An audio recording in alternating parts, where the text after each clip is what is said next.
Where did matter come from? Everything around you, from the chair that you're sitting on, to the air that you breathe, to the cells in your eyeballs watching this video, all of it is made of matter. But where did all of this come from? The stars, the planets, every single element that is heavier than hydrogen. How did all of that form, and how do we actually know?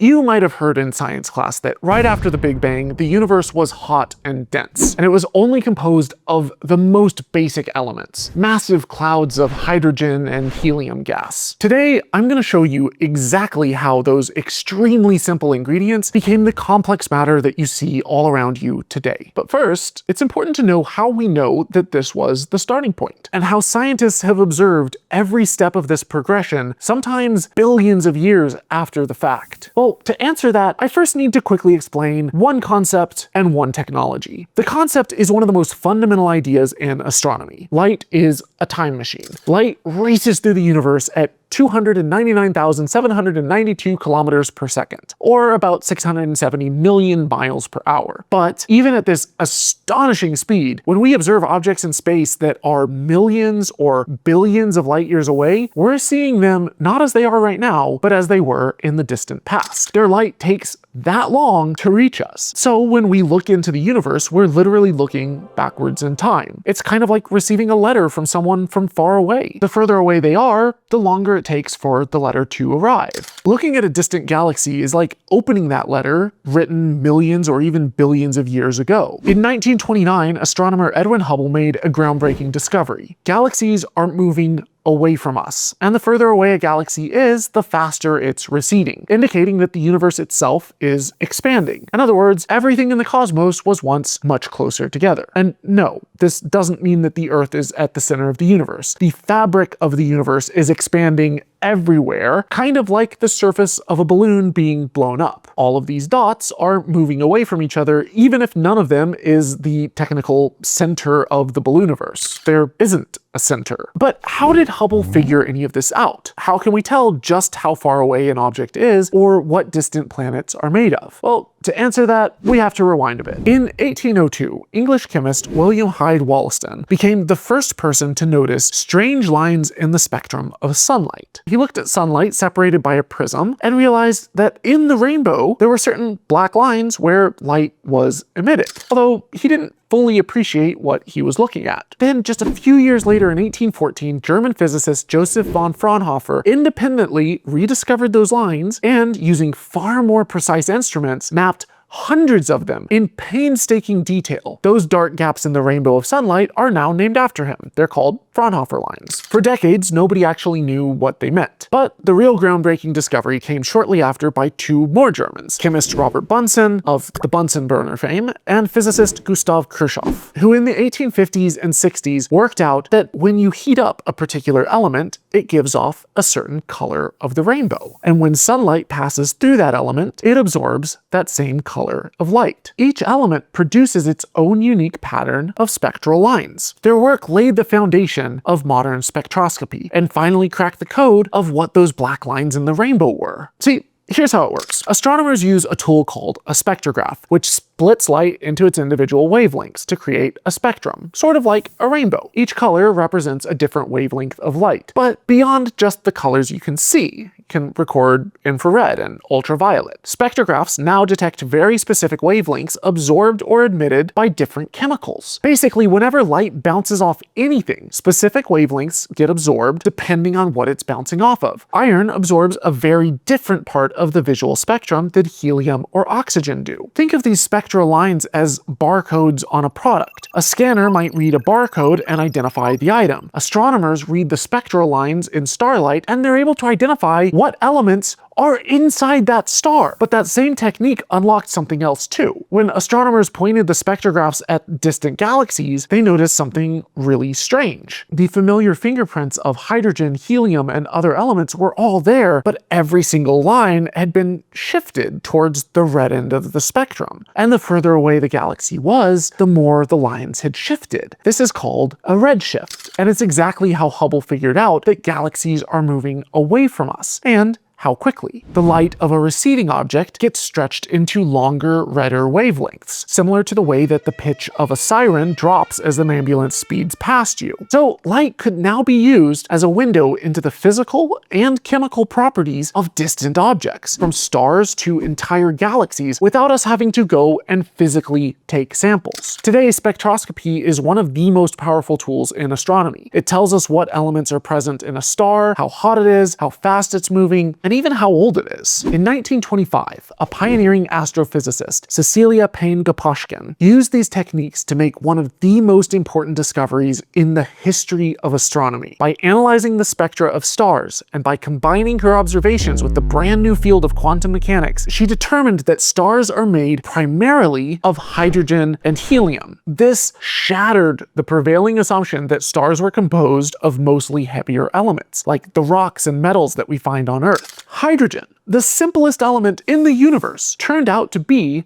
by far, the most abundant, with helium in second place. So how did those stars actually form, and where did the heavier elements on the periodic table come from? Well, things started extremely basic. When astronomers look at the most distant light in the universe, they're seeing the afterglow of the Big Bang itself. There are no stars, no planets, just vast clouds of hydrogen and helium gas. Hydrogen, the most simple element that there is, with nothing more than a single proton at its core. But lucky for us, the ingredients to make a star are surprisingly simple. All you need is matter, gravity, and time. Matter, like hydrogen. You see, ever since Isaac Newton's law of universal gravitation in 1687, we have understood that gravity pulls matter together, even acting on the smallest particles in the universe. So, over time, thanks to gravity, these clouds of hydrogen and helium began to collapse. As these clouds contracted, pressure built up. Pressure makes heat. The temperatures soared, and eventually these gas clouds ignited into gigantic fireballs, and the first stars were born. This isn't speculative. We can actually still watch this entire process unfolding today in gas clouds called nebulae. These are the nurseries where new stars are born. Now, hydrogen and helium alone aren't enough to build planets, life, or most of the stuff that you see around you. So, where did the heavier elements come from? Inside of the heart of every star, something extraordinary is happening. Under normal conditions, two positively charged hydrogen nuclei, protons, would repel each other. But in the extreme heat and pressure of a star's core, protons are moving so fast and they get squeezed so close together that they occasionally overcome their natural repulsion and they merge into heavier elements. This process is called nuclear fusion. Hydrogen nuclei fuse into helium, releasing enormous amounts of energy which keep the stars shining steadily for billions of years. But eventually, the hydrogen in the core starts to run out. For the smallest stars, those below about 0.8 solar masses, this is basically where the story ends. The star collapses, dies, and explodes outwards. But for heavier stars, including our own sun, the core contracts, heats up further, and helium nuclei begin slamming together to form carbon. And from there, carbon can fuse into oxygen, then neon, magnesium, silicon, and in the most massive stars all the way up to iron. In 1939, physicist Hans Bethe described how all of this works, laying out the proton-proton chain that powers smaller stars like the sun, and the carbon-nitrogen-oxygen cycle that drives more massive ones. He showed exactly how light elements fuse to form heavier ones, and how all of that fusion releases the energy which keeps stars shining. Since then, his theories have been confirmed by a wide range of evidence. Solar neutrinos, subatomic particles produced in nuclear reactions inside the sun, have been detected here on Earth. Stellar spectra match Bethe's predictions, and advances in particle and nuclear physics demonstrated the underlying mechanics of fusion. All of these cumulative findings earned Bethe the Nobel Prize in Physics in 1967. But the story of stars doesn't end with fusion. See, once a massive star has built up iron in its core, it can no longer produce energy through fusion. Iron is the dead end of the solar furnace. With its fuel spent, gravity takes over. The core collapses in a fraction of a second, and the star dies in a spectacular explosion called a supernova. A cosmic explosion so violent that it forges elements even heavier than iron, like gold, silver, and titanium, all in a process known as rapid neutron capture, the R process.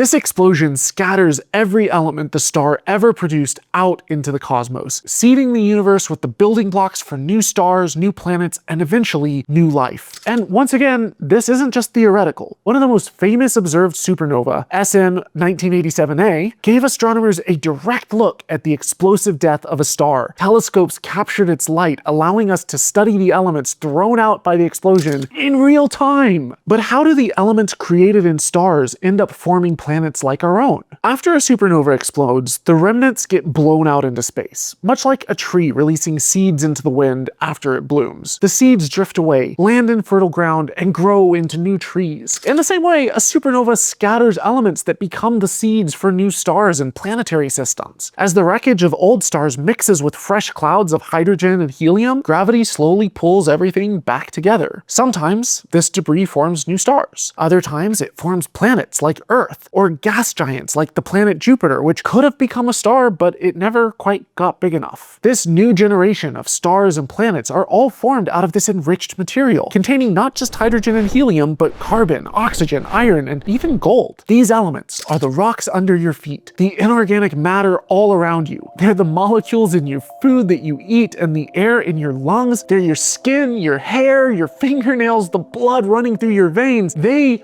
are you. You are Stardust. From the simplest building block, hydrogen, stars forged the entire diversity of matter that we see in the universe. They are unconscious cosmic factories, endlessly producing all of the building blocks for life, planets, for water, air, dirt, animals, and us. So, as dust and gas coalesced into our planet billions of years ago, with meteors and asteroids battering its hot surface, Earth slowly took shape. But as the dust settled and the planet cooled, how did life emerge from lifeless chemistry? Well, for that, I'm going to point you to my series on abiogenesis in the description below. If you appreciate thoroughly researched educational videos like this, please smash the like and subscribe button, but also consider supporting my work with a per episode pledge on patreon.com/holykoolaid or with a one-time PayPal donation. Thank you guys so much for watching, and as always, dare to be curious, but don't drink the Kool-Aid. Click here to watch my full series on where life came from. Quick, before the video ends.